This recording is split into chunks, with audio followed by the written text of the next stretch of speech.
of God's oneness, meaning the divine ideal, the good, the blessing God wants to bestow upon all creation, all existence, to bring down this good, this influx of godliness, of goodness, of justice, of truth to the world. That has a vehicle, a receptacle to transcend between the infinite and the finite. There's a bridge that God made this connection, like we saw on Shabbat. We read the giving of the Torah.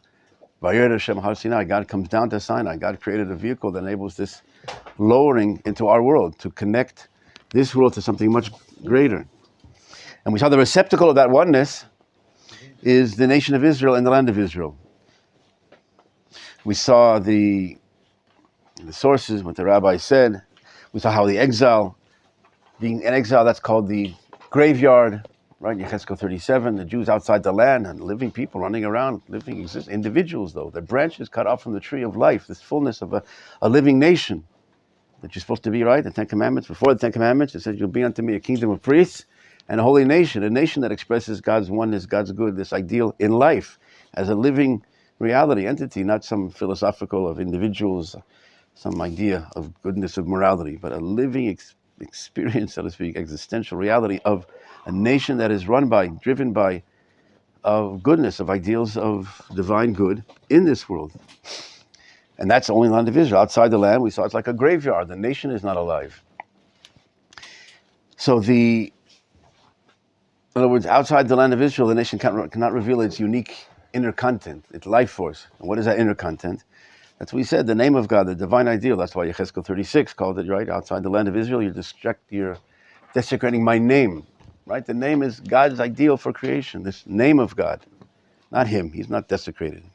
He's not in this, but his name, how it's expressed, how that good is expressed in this world, that is desecrated, that is not able to come to fulfillment when we're outside the land of Israel. It's like when a person's individual personality can't be expressed when he's not in one piece, right? He's, God forbid, he's scattered in the hospital, different lung machine, kidney machine. He can't come to expression his inner reality, inner life source, that neshama.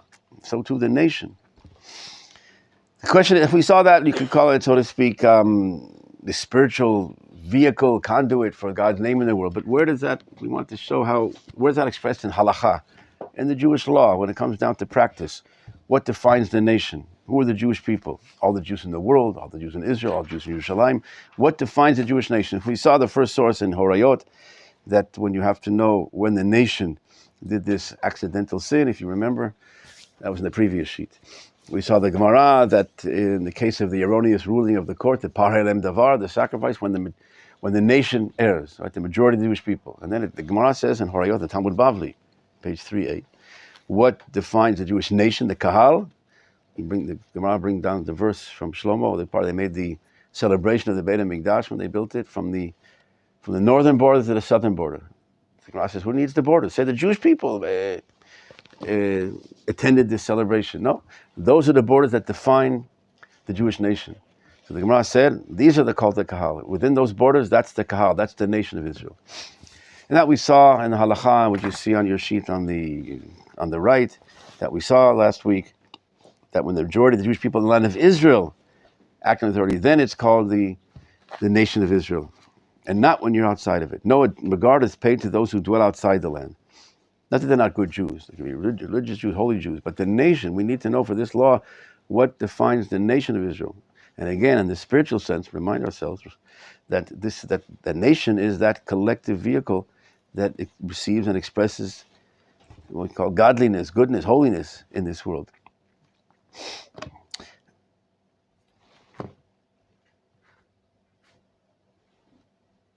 That's why I mentioned, I believe, the Maharal in Tiferet Yisrael that talks about Matan Torah, the giving of the Torah, the significance, essence of what is Torah.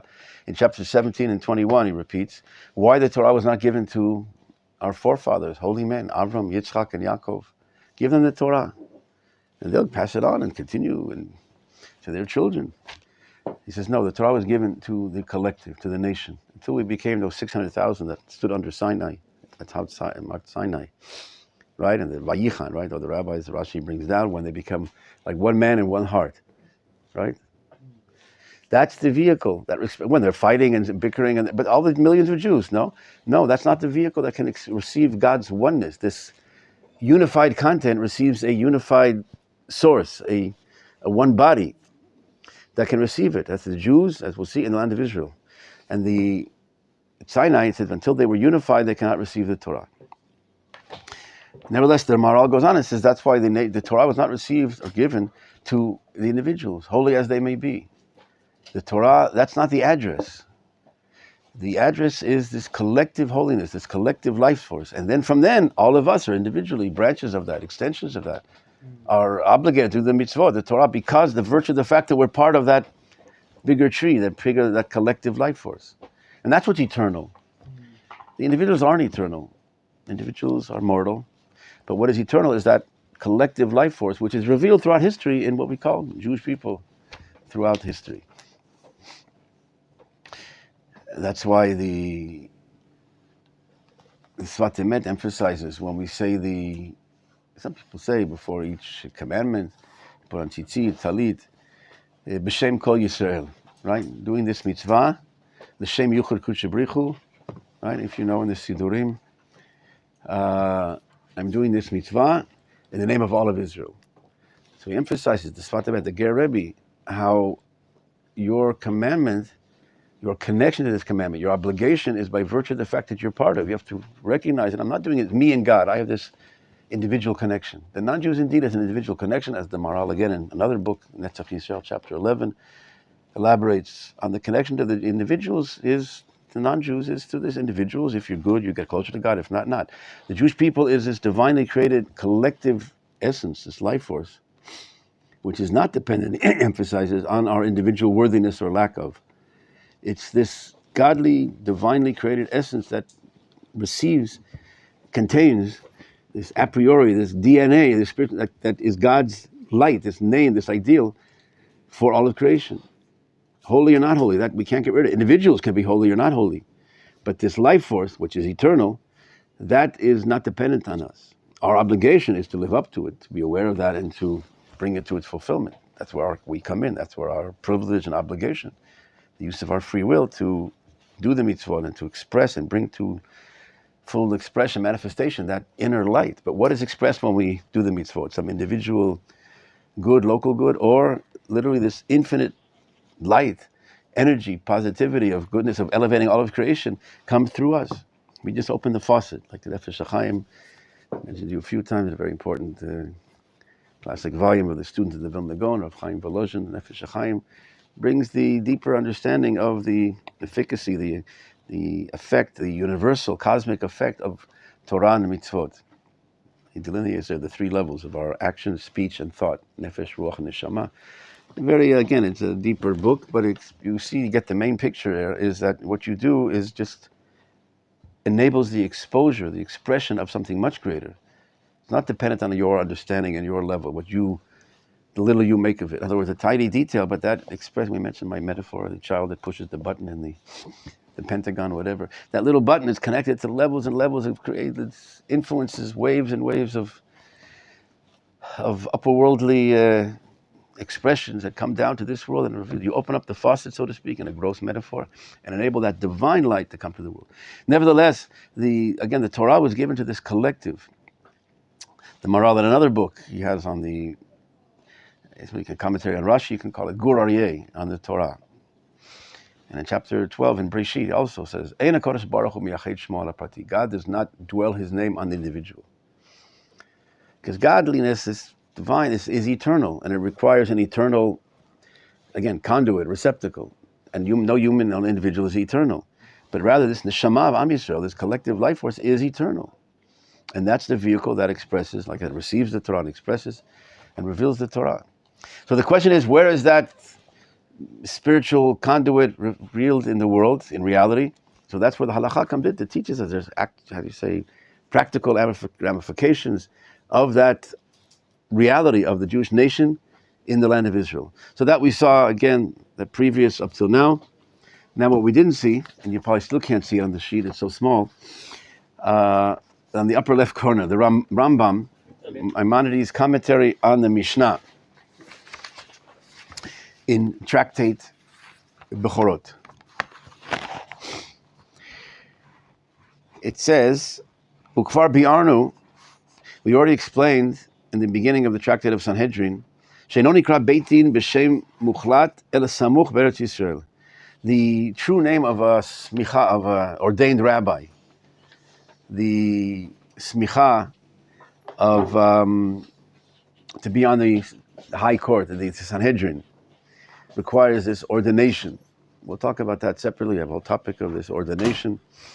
But this ordaining of a rabbi is not like today, you take a few tests, whatever, but the real, he says, the real name, the full name, to be on the Sanhedrin of times that it used to be, when we had this real Sanhedrin, is only when you received this smicha in Eretz Yisrael. We'll see that the Gemara in Sanhedrin, that this ordination, but again, it's not just a rabbinic test of testing your knowledge of sources and Torah understanding and wisdom, but this ordination includes this divine help, divine assistance. The rabbis are this passed on. This smicha actually is this spiritual energy and enlightenment, not prophecy, but it's a level. We'll see how it's connected to prophecy indeed.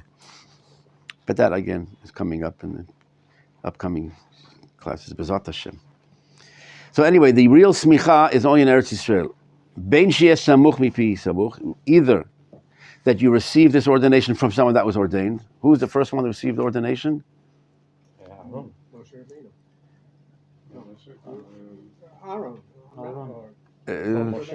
Who got from Moshe? Yeshua. God tells him, put your hand, whatever, give the ordination. He was Moshe God. I don't know, maybe he's born with it. But the first one we know that passed on, that Moshe Rabbeinu to Yeshua. Anyway, it has to be this unbroken chain. If you either get it from someone that's ordained, and we'll see that's only in Eretz Yisrael that's passing on. It's interesting why only here. Or the Rambam gives another option, which is very important, and the rabbis discussed this. Another, because then we don't have that. The chain was broken in the year, they say 4118. Again, we'll get to the sources, but there was the ending of this passing on. They made the decree that the rabbis weren't allowed to pass it on, and the enemies of Israel realized that this energy, that's not just wisdom, they tried to stop this blessing of Am Yisrael to the world. Rabbi sacrificed his life to pass it on. He gave it to 5 students. But anyway, it was disbanded and ultimately it stopped in the year 4118, another like 1600 years ago. So that's it. We're finished. Like we don't have that chain anymore. So the Rambam said it has to be, you have to get from this unbroken chain. Or, he says another option. Or if all the people of Eretz Yisrael agree on one person, he now can pass it on. How does that work? We'll have to see. But it's either this unbroken chain, or all of Eretz Yisrael, the Jews in Eretz Yisrael, can now refocus on one person, and now he's the smoke, and now he can pass it on. The chain continues. So, why? Wait, he goes on to say, why? Because the Jews in Eretz Yisrael, they're called the nation. And God called them the whole nation. The Jews in Israel, that's the whole nation? What, the Jews outside? Are you talking about the Sanhedrin, or are you talking about... No, the nation now. We have to know what people... No, the nation can reinstate this one person to be again this ordained. Ordained to be the rabbi, right. It has to be a scholar, obviously, but if they all agree on one person. They all say if it would be time of the Mashiach, that would be. If all the Jews agree on one person, that would already be a new era of time. The Jews don't agree. But anyway, they agree on one person. But who? The point is, who has to agree? All the Jews. What do you think? Take a vote from all the Jews in the world, the World Jewish Congress, whatever. No. The Jews of Eretz Yisrael. But Rambam says, why the Jews in Eretz Yisrael? There's other Jews in the world. He says, because the Jews in Eretz Yisrael, they're the nation. He goes on. And they're called the whole, God. Not he. God called them the whole nation. That's the entire nation. You're blind? What do you mean? There's other Jews in the world. That's the nation. Even if they be only 10 Jews in Eretz Yisrael, that's the whole nation. There's millions in America, Europe. 10 Jews in Israel. We have to know who's the nation. These 10 Jews. And you don't take into consideration, into account, the Jews of Chutz La'aretz. Again, we have to understand, first of all, how this works. Because if it has to be an unbroken chain, you have a chemist here, right? We have a chemist. It has to be an unbroken chain. So how does it help that now the Jews of Israel, okay, they're the nation, but how do they start, or how can that be a replacement of this unbroken chain? So the truth is, it's an unbroken chain. Why did I mention chemistry? Let's say you have H2O molecules. It can be manifest in a few forms. There's solid, we call that, ice, right? And it can get hotter, and then it becomes water. And then it becomes a gas, vapor. It's the same H2O, just takes different forms. There's the Sanhedrin when it's in its solid form. We have the 71 rabbis. That's the Sanhedrin. But the Sanhedrin, like I said before, is not just intellectual rabbinic scholarship. It's this divine energy upon the nation. That energy is upon the nation, but usually solidified in these 71 in the rabbis. That was this divine H2O, let's call it. But when the Sanhedrin disbanded, so that's it, the energy, what? We have a loss of energy? Can that be? No. There's no law of, the second law of thermodynamics. Conservation of energy. So where does that energy go? That energy is in the nation of Israel. That divine implant in the world is through, we said, the Jewish people have that divinity, not because we're good and smart, whatever. That's the divine creation, that this is the conduit. I mentioned 2 pieces of metal that conduct. Not because metal is smarter or better. God created this reality in this world that metal conducts, plastic doesn't conduct. The Jews in Eretz Yisrael are this divine conductor. They have this potential, not just characteristics, that they receive this divine energy in the world. When they have the 70 rabbis, they're the solid form, so to speak, of this divine energy. It's just a metaphor for mine, just to make it maybe try to understandable. When there's no Sanhedrin, it doesn't get lost. Now it's dissipated, this energy, upon the nation of Israel. Therefore, they have the ability to refreeze it. It can become a vapor form. You don't see it. You don't see any people. It is just, the nation of Israel has this divine energy. You don't see anything. It's this vapor, this gas. But they have the ability to refreeze it, so to speak, and put it back in the Sanhedrin. But the energy is upon the nation of Israel. Therefore, the nation of Israel has the power, and only the nation of Israel, not a bunch of Jews in the world, millions of Jews in the world, but these 10 Jews, even if it be only 10 Jews, they are the ones who now contain that divine energy, which ultimately means this blessing to the world, this connection of the finite to the infinite, this good, this divine name of holiness in the world is now hanging on these 10 people, so to speak. They're the umbilical cord, they're the vehicle that guarantees this connection of God to the world. And we'll see more explicitly soon, B'ezrat Hashem, what happens if there were no Jews in Eretz Yisrael. So, as far as understanding this principle, at least here for now, the Jews of the nation of Israel, they contain this, house this, carry this energy, this divinity, this goodness, this holiness, and they can, like I said, refreeze it, refocus it. So it's an unbroken chain indeed. In other words, there's nothing, the H2O was always there. It took a different form. You didn't see it for thousands of years or 1,600 years. We didn't have this Sanhedrin, but we had this energy exists in the Jewish people, in Eretz Yisrael. Because that's the Jewish nation. So again, why the Jewish people, maybe all the Jewish people now have this energy? No, it says, for this law at least, it says here, that the Jews in Eretz Yisrael, for they are called the nation, and God called them the entire nation. And even if there be only 10 Jews, you don't take into consideration all the Jews outside of Israel. They're Jews. They're good, religious, it could be any, again, with all their merits, but the vehicle of that, receptacle of this energy, the piece of metal, is the Jews in Eretz Yisrael. We mentioned, like the Yechezkel 37, the dry bones. Outside the land, it's like these separate bones. It's like branches cut off from the tree. They don't have that, the energy doesn't go through them. Or the verse in Yeshayahu 42, like, Notei neshama la'amaleh, I give the neshama to the Jewish people on the land of Israel. That's the vehicle that, again, receives that neshama. It's not a subjective thing, how good you are, how religious you are, I want to be. We mentioned the sources previously. We didn't get there. To answer your question from last week, we have yet the next source of the significance of the Jews outside the land. But what the rabbis say about that. So here we see that, again, like the Rambam said about this law of the transgressions through error, that no regard, the same words in Hebrew, Ein mashgichim al yoshei chudah. You don't take into consideration the Jews outside the land. You look in the upper right corner to remind you. She'ein karui kahal, it's not called the nation except those in Eretz Yisrael. That's the kahal. Again, based on the Gemara in Horayot, we saw previously. That's the vehicle. That's the created reality. It's an objective reality, a structural reality. That's how this energy comes to the world. This divine name, ideal, good, blessing, comes through the Jewish people and the land of Israel. There's the direct hashgacha. It says in Dvarim, that's a verse in the Torah. We'll get to soon. No, that's the next source. We'll have to get to that. But the verse says in the Torah, chapter 11, I believe, in Dvarim, this is the land upon the eyes of God, upon this land from the beginning of the year to the end of the year. The eyes of God is direct guidance of God. So what's outside the land? We'll see. It's not direct. It's not the same. But we'll get more of the specifics next time, when we get to the next sheet. So here on the left, you have the Khatam Sofer, but previous to that, I have to explain the background.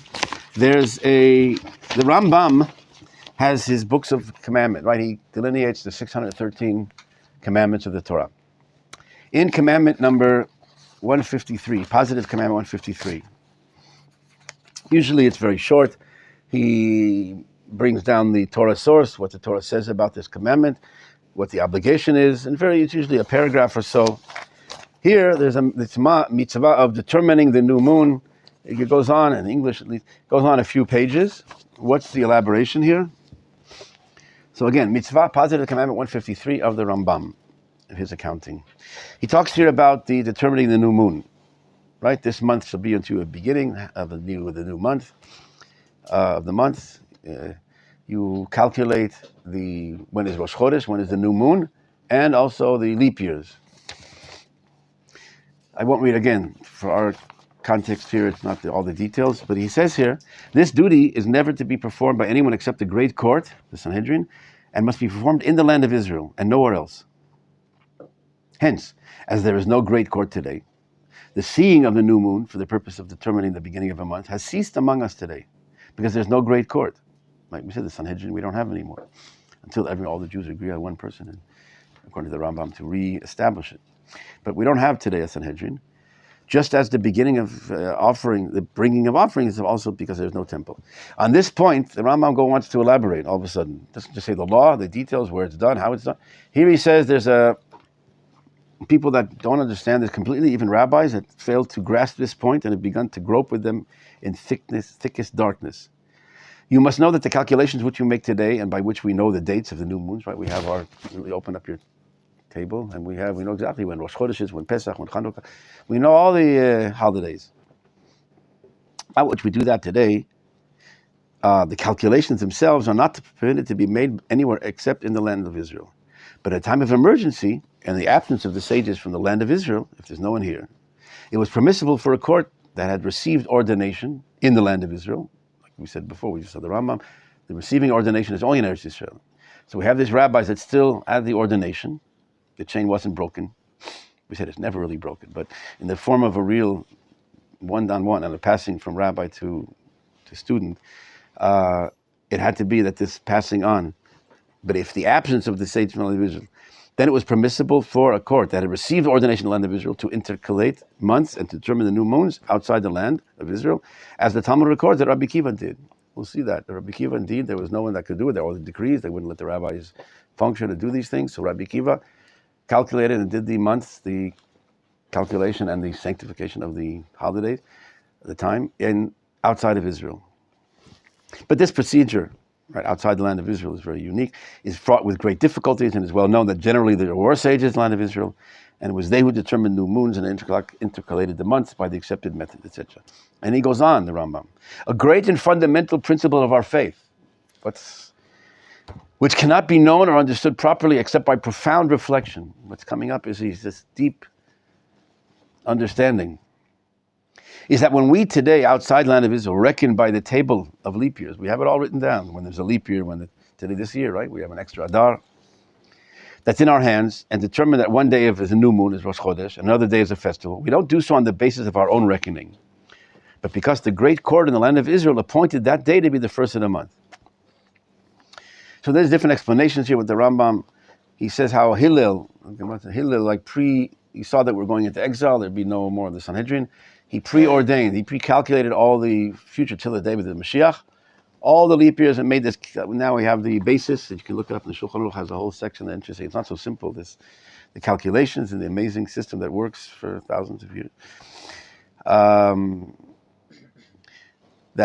it was preordained, so to speak, pre-sanctified. But he goes on, today we make the calculations only in order to know what day the inhabitants of the land of Israel fixed. So here again, there's a question if understanding is, there's different, the Ramban and different understandings of, but he says here the people of Israel, when they're living this holiday, when they're now in the land of Israel, now they're celebrating Rosh Chodesh.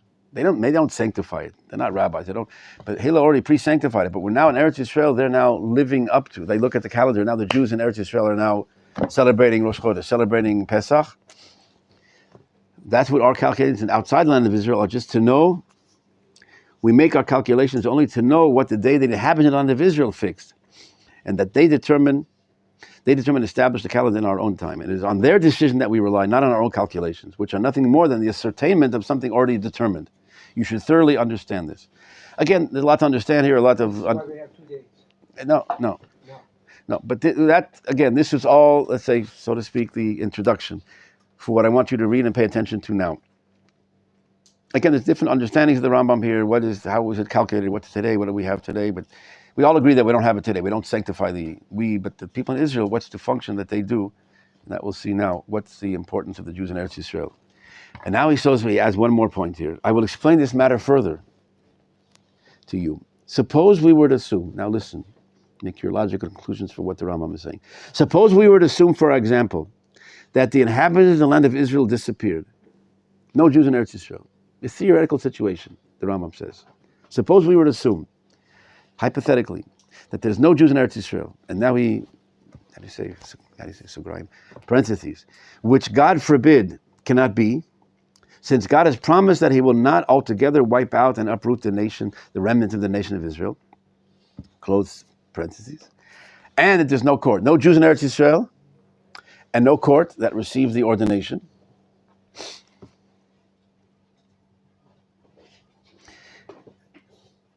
And outside the land, there was no court that had received ordination in the land of Israel.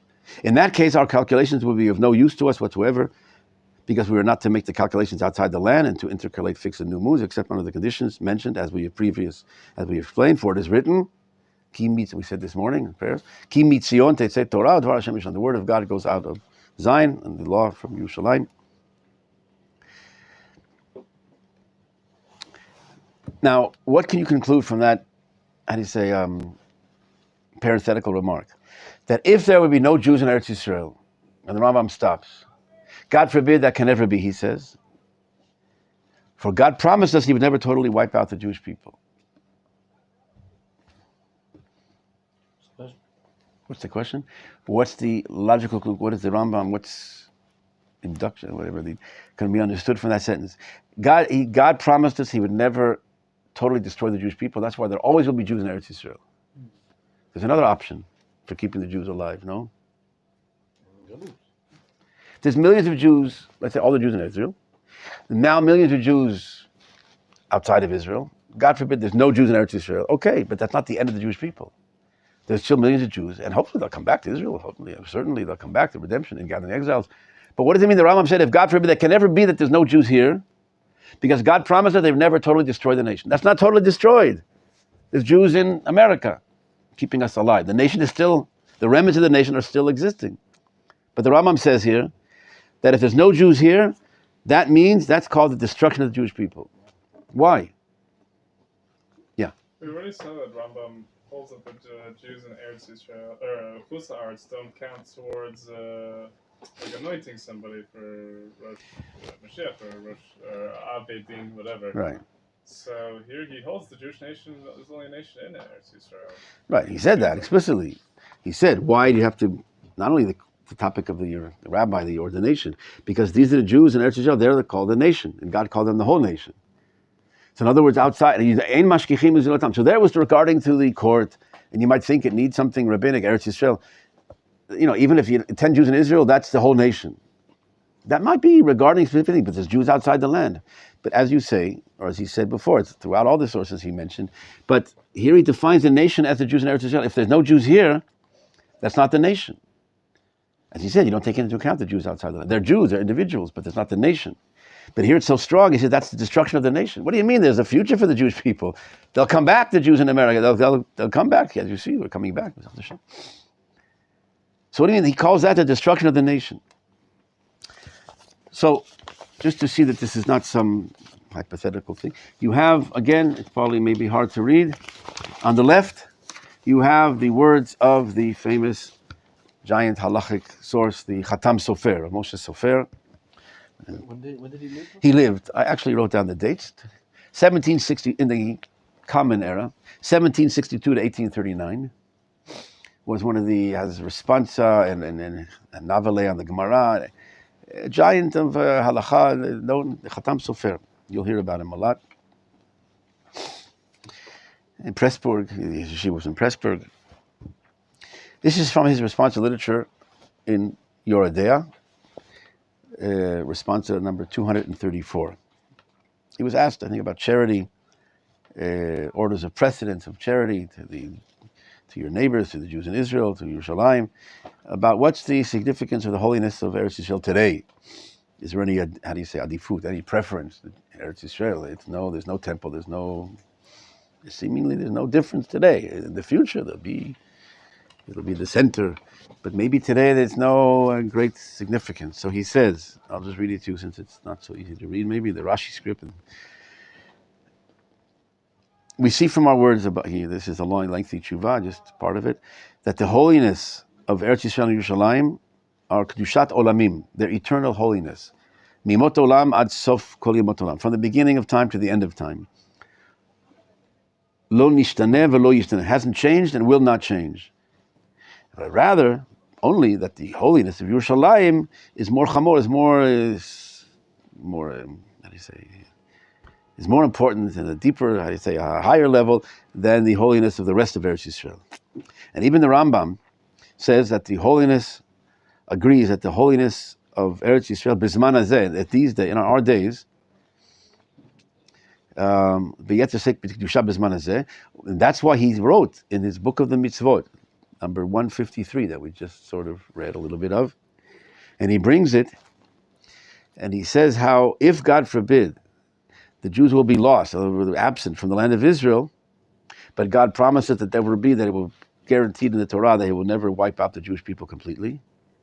And if there's no court in Eretz Yisrael, or a court that was ordained in Eretz Yisrael, but was outside of the land of Israel, we'll see how that's important. These two possibilities of continuing the H2O, the divine energy in the world, either the nation, or we said that Sanhedrin also has if they go to Chutz La'aretz, they can continue. They still have that energy.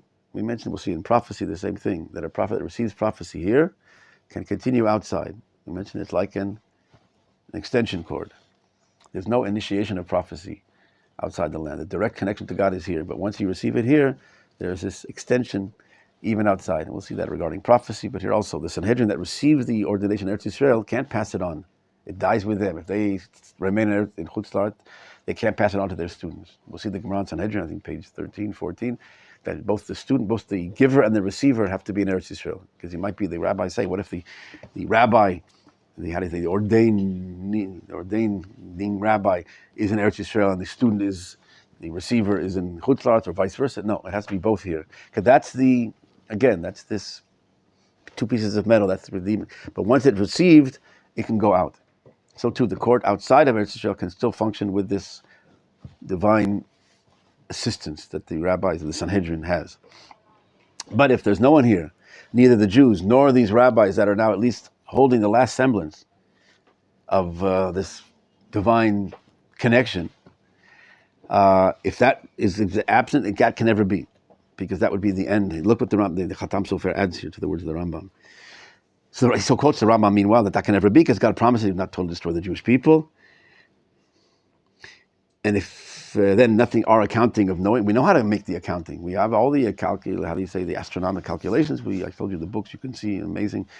The ability to calculate when the new year, when the new month is. We have the exact seconds, right? They announce it before Rosh Chodesh. On Shabbat, you heard how many minutes, how many fractions. It's so exact. The other calendars have to add a day every few years. They have to add things. But here it's so exact from the beginning. It's amazing that the rabbis talk about this. phenomenon of our calendar. But that which we do, all those calculations, would be worthless because, again, if there's no Jews in Eretz Yisrael, because it's only done in Eretz Yisrael, for it says, from Zion who got Torah, the word of God from Yerushalayim. Accordingly, what the Rambam wrote is a wonder. It is amazing. The Chatam Sofer now. It is a mi'apele, if you can see it in the 10th line. It is a wonder, or it's amazing. Shekatav, he wrote, the Rambam wrote, that God promised us in the Torah that he'll never destroy the Jewish people. We see from his words, what I tried to pull out of you, right? We see from his words that if, God forbid, but the Chatam Sofer always said chas v'shalom over and over again. It's not like it's some theoretical. It's a living thing. God forbid, it can't, they don't want to mention the words. If, God forbid, lo yisher shum Yisrael be'Eretz Yisrael. If, God forbid, there's not one Jew in Eretz Yisrael. Afilu yiyu yoshvim Yisrael b'chutz la'aretz. Even if there are Jews in the Chutz, you might think, tell the Rambam means if there's no one here, no Jews here, it means no Jews in the world. That's it. There's no Jews here and anywhere else. He says, no. Even if there are Jews outside the land, like we saw in the other laws, you don't take into consideration all the Jews. There are Jews outside the land, but that's not the conduit. That's not the use. So here the Chatam Sofer emphasizes, there are Jews outside the land.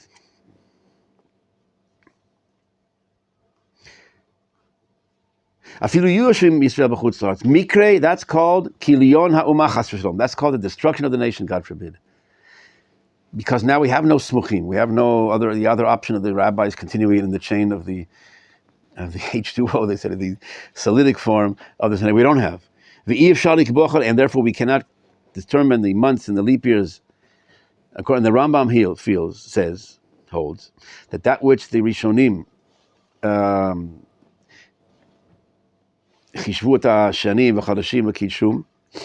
that which the rabbis previously, like I said before, the Hillel as a kid, he already predetermined, he pre-sanctified. When that month comes up, when that day comes up, that'll be Rosh Chodesh, Nisan, in the future.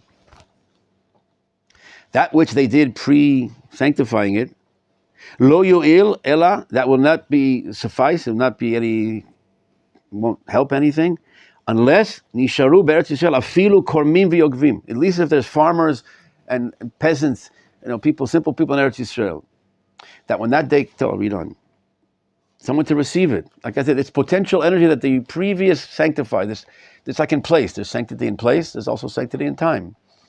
That energy, there's a real energy. Shabbat is not just another day. You pick a day. It's a different day. It's a different dimension of reality. If we could measure that Geiger counter, the energy of Shabbat, it's not. There's 6 days of the week, and there's another day that's a bridge to something beyond. So too, they pre-sanctify this day when Rosh Chodesh comes, but it's like hanging in the air. It was pre-sanctified. It's over here. Until, even when these simple people, these vine workers of the land, agricultural farmers, when the time comes, and now these people will yikbu, they will now establish the holidays, al pi hacheshbon hakadmonim, according to the account of the previous, right? They now know when they look on the calendars, and they see that this was sanctified, pre-sanctified, and now they celebrate Pesach according to that day. When they do so, they pull it down to earth, right? That energy, that holy sanctity of those times. Lefi masher oel, according to what they see in the luach, the table. Ubeseder ha'ibur shel shana kol shana. And through that, mitkadshim are sanctified, all the holidays, b'chol ha'olam. Tell them what that means. In the whole world. They are the ones, like again, now it's hanging, this potential energy is now there. He can't establish, we can't do it anymore. That's in the rabbi, the smicha. But they did already pre-sanctify. Now it's just waiting on the timeline. If for someone in Eretz Yisrael, now it's brought down to earth, and now it's a holiday. Now everyone can know, and they can celebrate Pesach in all over the world. So with that, the Sanhedrin. Wait. When I have to, this is still the punchline yet. If not so, it won't have any, benefit to the sanctification of the previous, right? That they sanctified it already. Hillel already did till the times of Mashiach. We know when Pesach is. It's not a matter of knowing when it is. It's the sanctity, it's energy, it's real. It won't help. If there's no Jews in Eretz Yisrael that are now living that date, then it won't help all the accounting and the sanctification of those kadmonim, of the previous. Why? Not why. Ubatla kol haTorah kula chalila. And that would be the end of the whole Torah, God forbid. Ve'en kan umah Yisraelit chas v'shalom. That would be the end of the Jewish people, God forbid. V'hainu kilyona umah chas v'shalom. That would be the destruction, like the Rambam said. That's the end of the Jewish people, God forbid. Over and over again, chas v'shalom. That, God forbid. Ela, however, we're promised. God promised us shelo yezeh. That will never be. And therefore, you might ask, the 70 years of the Galut Bavel, that there were ordained rabbis still, like we were exiled to Babylonia, but there was still the ordination, there's still the rabbis that had this energy. Daniel had his prophet. That's what we'll get. Okay. We weren't certain of the above. Because again, there's two options that hold this energy, the nation and the Sanhedrin. So as long as the Sanhedrin is there, even if they go out, there's no one in Israel, or we're not guaranteed that no Jews will be in Israel because the Sanhedrin now they still have the energy. It's not the end of the Jewish people, so it's not the end of God's name or the world's connection to God. There's still this last semblance that they have to come back. If they stay there, they die, then that's it. But as long as they're alive, there's no guarantee of the other option, that there's Jews in Eretz Yisrael. And he says, indeed, the opposite. There were 52 years in which there were no Jews in Eretz Yisrael. What? That's what it says here. You look in Yirmiyahu. You want to look up Yirmiyahu? You have a Tanakh? Chapter 9. I don't have time. Next time we'll show you more. But look at Yirmiyahu 9. Jeremiah 9.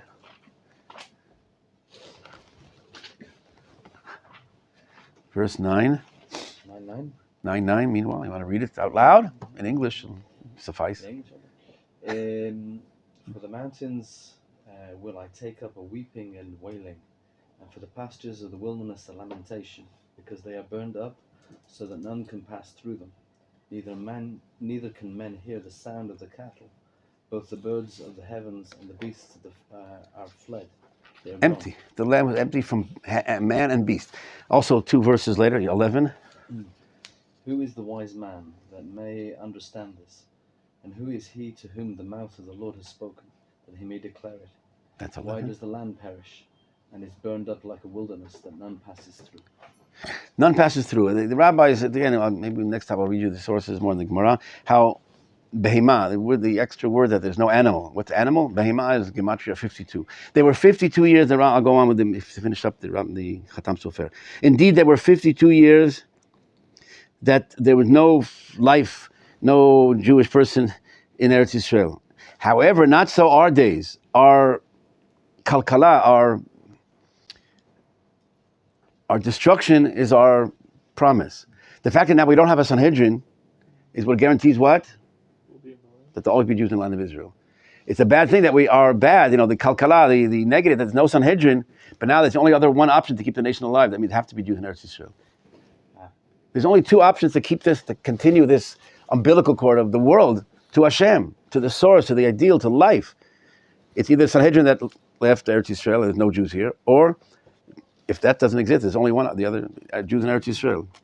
And therefore he says our destruction, that we don't have the Sanhedrin, is our guarantee, is our blessing, is our guarantee, that we have no smuchim.